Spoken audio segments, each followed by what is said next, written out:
Kami mismo ang papatay sa inyong dalawa.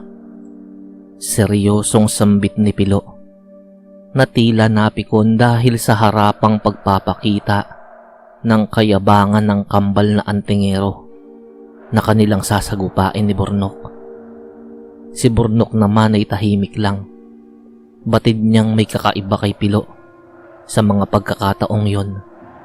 Kilala niya si Pilo pagdating sa pakikipaglaban. Matalino ang kanyang kaibigan. Pinag-iisipan ng bawat paggalaw. Mas magaling ito sa paggamit ng taktika kaysa sa pakikipagsabayan ng lakas. Kung sa tutuusin nga, ay mas maigsi ang PC niya kaysa sa kaibigan. Kung may dapat mang mapikon sa pagkakataong yun, ay hindi dapat si Pilo, kundi siya.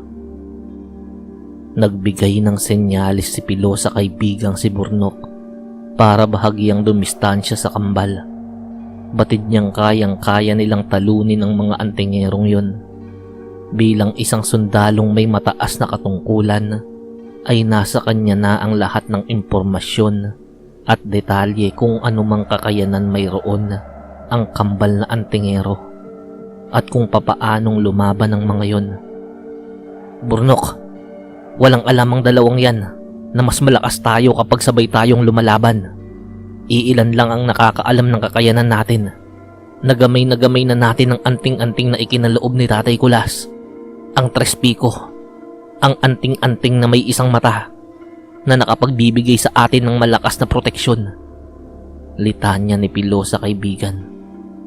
Idinitalya rin niya ang ilan pang impormasyon sa kaibigan tungkol sa kakayanan ng kambal at kung papaanong lumaban ng mga yon. Si Oscar ang ikalawa sa pinakamalakas na antingero sa kasalukuyang panahon. Tangan-tangan nito ang mutya ng pagong, habang si Gaspar naman ang ikatlo na nagtataglay ng mutya ng pawikan. Sila ang may pinakamalakas na kabal sa kasalukuyang panahong umiiral. Ang kapamaraanan ng kanilang paglaban ay ang tinatawag na talikuran. Tatayo ang dalawa na magkadikit at nakatalikod sa isa't isa. Hawak ang kani-kanyang armas. Poprotektahan ng dalawa ang isa't isa. Kung matatamaan naman ang mga ito ng direktang pag-atake, ay walang magiging problema. Dahil sa kunat ng kabal ng mga ito, ay baliwala ang mga direktang pag-atake. Kapag napagod na ang kalaban, ay ibubuhos ng dalawa ang mga kabal nito sa kani-kanilang mga arnis para tapusin ang kalaban. Ang lahat ng iyon ay idinitalya ni Pilo sa kaibigang si Burnok. Agad namang naintindihan ni Burnok ang lahat. Alam ko nang gusto mong mangyari, Pilo. Gagamitin natin ang paraan na inaral natin noon, ang itinuro ni Tatay Kulas, kung papaanong mapapahina ang mga antingerong may mataas na antas ng pananggalang. Sambit ni Burnok sa kaibigan, kasabay ng kanyang pagtango. Hudyat yun para kay Pilo, para tumakbo at pumasok sa masukal na bahagi ng lugar na yun. Oh, bakit tumakbo ang kasama mo? Natakot na siguro. Papaano na yan? Mag-isa mo na lang kaming lalabanan. Mag-isa ka lang mamamatay. Sambit ng kambal, na sa mga oras na yun ay nakatindig ng magkatalikod at nakaporma sa depensa, nag-aantay sa magiging pagsugod ni Burnok. Papatayin niyo ako? Sa tingin niyo ba ay kaya niyo? Sa pagkakataong yun ay bumoses na rin si Burnok. Oo nga, at malakas ang kalasag ng kambal at napakalakas ng opensa ng mga ito kapag nailagay na ng kambal ang mga kabal sa mga sandata nito. Subalit kumpiyansa siya sa taglay niyang talas ng pakiramdam. Kaya niyang maramdaman kung saan manggagaling ang bawat pag-atake at mabilis niya iyong maiiwasan. Patakbong sumugod si Burnok papalapit sa kambal. Hindi pa man siya lubusang nakakalapit sa mga ito, ay biglang may tumamang bala sa hita ni Oscar. Mataas ang antas ng kabal na ibinibigay ng mutya ng pagong. Subalit laking pagtataka ng kambal. Oo nga at hindi tumagos ang bala. Subalit nagdulot yun ng napakatinding sakit.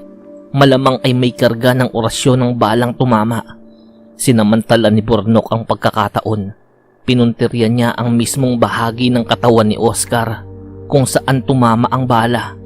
Sa pool ng kanyang sibat ang hita ni Oscar. Nang hahampasin na siya ni Oscar ng arnis ay mabilis siyang umilag at lumundag papalayo para dumistansya. Nagpalit ng pwesto ang kambal. Si Gaspar naman ang susubok dumepensa. Mabilis na sumugod si Burnok, pero bago pa man siya makalapit ay may tumamang bala sa balikat ni Gaspar at ayon ang muling binuntirya ni Burnok. Paulit-ulit ang nangyayari. Matatamaan ng bala ang kambal at kung saang parte ng katawan tatama ang bala ay iyon din ang eksaktong pupuntiryahin ni Burnok. Sa tuwing aatake naman ang kambal gamit ang arnis ay mabilis lang yung naiilagan ni Burnok. Sa sobrang galit ng kambal ay ibinuhos ng dalawa ang taglay na kabal sa kani-kanyang arnis. Sabay na silang umatake. Hindi nagtira ng kalasag para sa depensa. At iyon ang kanina pang hinihintay ni Pilo na kanina pa sila binabaril mula sa kasukalan. Patakbo iyong sumugod sa kambal habang pinapuputukan si Gaspar sa dibdib. Sunod-sunod na bala ang tumama sa dibdib ni Gaspar. Nang makita ni Burnok na nagtatamo na ng matinding pinsala ang dibdib ni Gaspar, ay buong lakas niyang inihagis ang kanyang sibat at pinuntirya ang mismong dibdib nito. Dahil nasa arnis na ang kabal ni Gaspar, ay bumao ng sibat sa dibdib nito at tumagos sa likod. Bagsak sa lupa ang naghihingalong si Gaspar, habang patuloy naman ang papasugod na pagsugod ni Oscar. Sa pagkakataong yun ay binitawan ni Pilo ang hawak na baril. Sinalubong niya ang pag-atake ni Oscar. Nagtama ang arnis ni Oscar at ang kanyang kamao. Laking pagtataka ni Oscar dahil nabali ang kanyang arnis na nababalot ng kabal mula sa mutya ng pagong. Pero bago pa man siya gumawa ng kasunod na pag-atake ay tumama na sa kanyang mukha ang kamao ni Pilo. Tumalsik ng 10 metro si Oscar bago bumagsak sa lupa. Umagos ng dugo sa bibig nito at basag na ilong. Natanggal rin ang ilang ngipin sa harapan ng bibig nito. Paano nangyaring nasabayan mo ang pag-atake ko? Tanong ni Oscar habang nakaupo sa lupa. Hawak-hawak ang nabasag nitong ilong sa mukha. Dahil hindi lang ikaw ang nagtataglay ng mutya ng pagong. Sambit ni Pilo. Sabay mabilis na sinugod si Oscar at sunod-sunod na sinapak sa mukha. Bawat suntok ni Pilo ay kinakargahan niya ng kabal. Walang problema kahit ibuhos niya ang lahat ng kanyang depensa sa kanyang kamao para maging opensa dahil mayroon pa namang 3 piko na pumoprotekta sa kanya maliban sa mutya ng pagong na tinatangan niya. At kumpiyansa rin siyang mararamdaman at mapoprotektahan siya ng kaibigang si Burnok kung sakaling may sino mang aatake sa kanya. Binawian ng buhay ang kambal na antingero. Masyadong napagod si Pilo dahil sa matinding galit at enerhiyang inilabas nito sa pag-atake. Si Burnok naman ay lumapit sa bangkay ni Gaspar at binunot mula sa dibdib nito ang kanyang bumaong sibat. Dinampot din nito ang pistola ni Pilo para muling ibigay sa kaibigan. Sinasabi niya na nga ba, may nararamdaman siyang kakaiba sa kaibigan at hindi nagkakamali ang pakiramdam niya. Bukod pala sa 3 piko ay nagtataglay na rin ng mutya ang kaibigan na malaki ang naitulong para matalo nila ang kambal na antingero. Sa isa pang parte ng kasukalan ng lugar na yon, mainam na nagmamasid sa nagaganap na labanan ang isang matandang lalaki, ang pinakamagaling na manggagamot ng Batangas, si Tata Eko. Kain naman yan! Bakit ka kay daming kalaban? Hindi pwede yan? Malulugay ang pangkat ni Chideng. Mula sa pagkukubli sa puno ay dumukot ito ng mga palito ng posporo. Isa-isang hinipan yun at initya sa mga tauhan ng gobernador na nagtatangan ng mga baril at itak.